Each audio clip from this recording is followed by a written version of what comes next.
I don't think I will ever recover from the Pac-12 as we once knew it folding. That was the coolest conference of stadiums.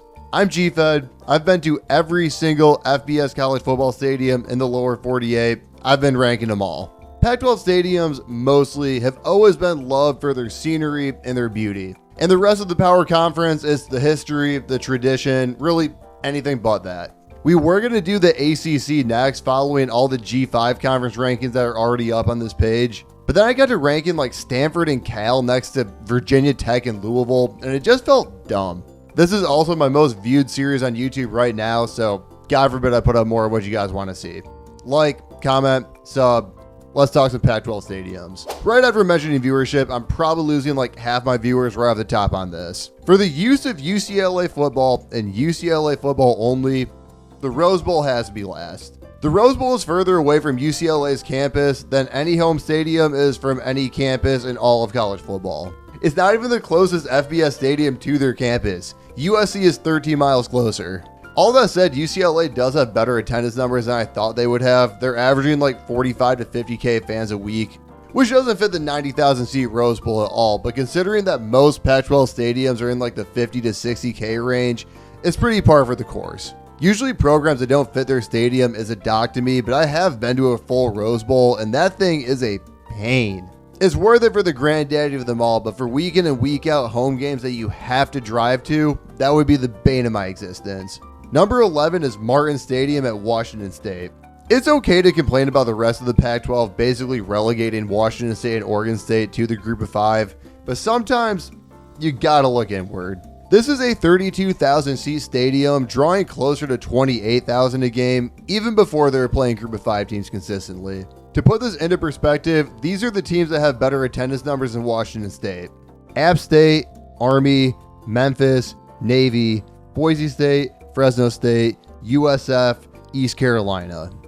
Let's not fool ourselves. This is a group of 5 stadium. It's not like an impressive group of 5 stadium either. It's just fine without really any calling cards to separate itself. The coolest thing to me is it's one of 3 FBS schools that have the double support beam goalposts, because the single support ones used to get torn down every single time that Washington State would beat Washington. Having to make changes because you beat your rival too often has to be a good thing, right? Number 10 is going to be Folsom Field at Colorado. This is where I want to reemphasize that the Pac-12 bottom to top is the coolest conference of stadiums, because this is not a bad stadium at all. It's gorgeous. Folsom Field is number 10 because it is the least up-to-date stadium in the former conference. It opened in 1924, making it almost the same age as the Rose Bowl, but instead of being the furthest stadium away from campus, this stadium could not be built more into the fabric of campus at Boulder. Connected to it, there's a ton of classrooms, public walkways, an indoor track that goes right to a 6-story press box that looks different than any press box I've seen in a college football field before. And of course, you have the iconic Colorado Hill curving behind the end zone, covering up the track that used to be there. I'm all about having some quirks, but the one part when I visited that's actually really bad is the video board. Luckily for this season, it's getting replaced by a board 5 times the size, which is really all you need to know about how bad the original was. Number 9, we have Arizona Stadium for Arizona. Arizona's website describes the stadium as combining old charm and modern conveniences. I think that describes it pretty accurately. This place looks very old from the outside. Similar to Folsom, there's a bunch of dorms and other non-football stuff going on around it. But on the inside, the renovations did the job. It's got good color, it's got some character, and just scenic enough to make it a pretty scenic college football stadium, but just an average Pac-12 stadium. I do really worry about the lack of shade in some of these seats, though. These sections over here in a mid-September game gotta be so hot. At number 8, I have Reser Stadium at Oregon State.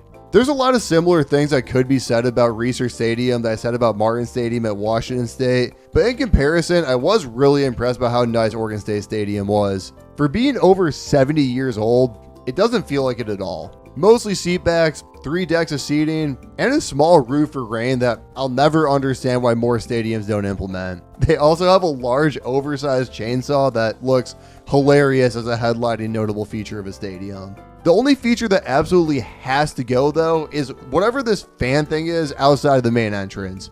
That is the most unsettling piece of art I have seen at any college football stadium. That made my skin curl. It's pretty impossible to rank the LA Coliseum, so we're going to use this as a buffer between the just decent Pac-12 stadiums and the really, really good ones at number 7. Is one of the most historic stadiums in the sport a must-see stadium? Yeah.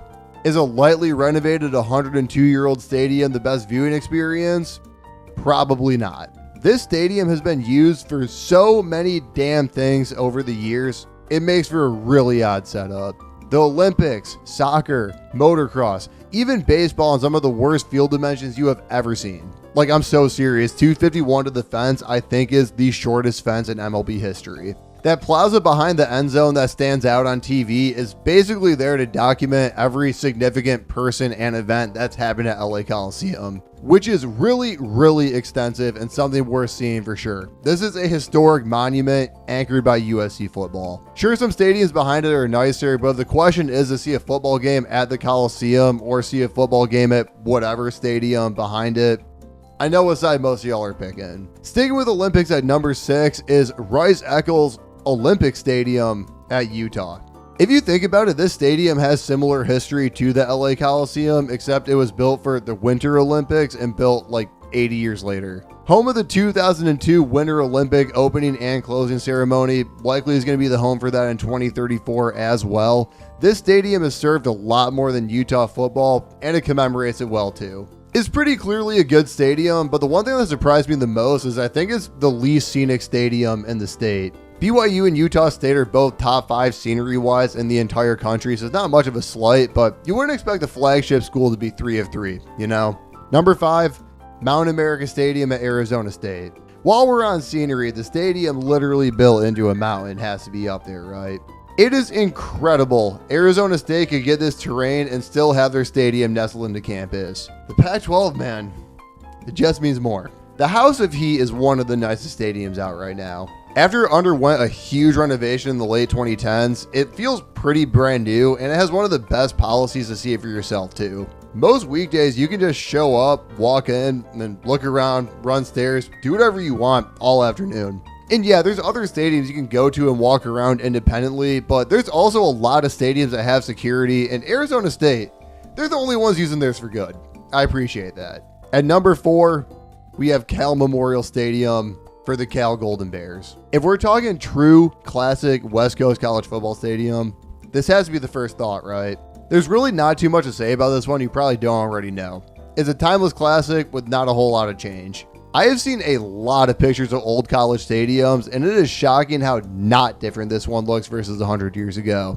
Beautiful scenery, not a bad seat in the house, and probably the biggest catalyst of me making this video. What on earth in the ACC can I compare to this?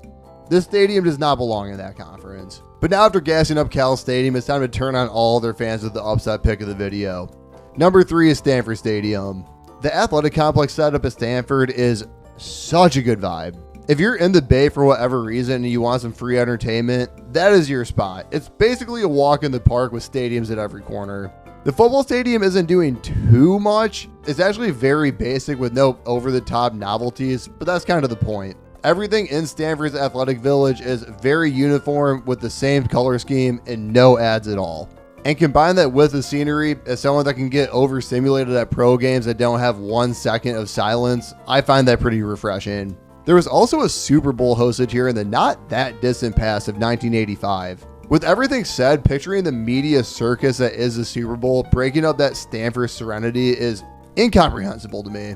At number 2, Austin Stadium at Oregon. Like most things Oregon, this thing inside and out is so clean.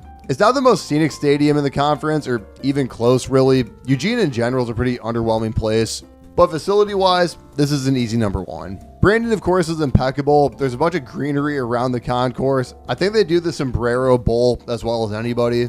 And the view from outside the stadium. You'd be hard pressed to find a stadium that looks cooler from any angle than this right here. That one thing is lacking though. The best stadium in the Pac-12 has to have a good view. There's no point in resurrecting the whole conference for this video if it's not going to have a good view. Number 1 is Husky Stadium in Washington. I mean, These shots off the water, unbelievable. One of the only college football stadiums that offer tailgating, one of the only college football stadiums that have roof seating for that Seattle rain season, and with a pretty recent renovation, it feels pretty pro level inside too. A reno that can't be understated because this is one of the best glow-ups in recent college football history. I don't understand how a national championship program was okay tarnishing this spectacle with a track around it for this long. But seriously, there is no football stadium in the country right up on the water like this. Pair that with a good facility too, is a layup for number one. Thanks for watching, everybody, and stay tuned for the next 4 videos of these coming out. ACC, then Big 12, then Big 10, then SEC. And then after that, we're going to do a grand old thing of every single stadium I've been to, which is like over 200 college football stadiums. The ranking videos are already up, should be available somewhere on this page. Go check those out, get yourself up to speed. And if you made it this far, I think I earned a like and a sub. So if you could do that, appreciate y'all.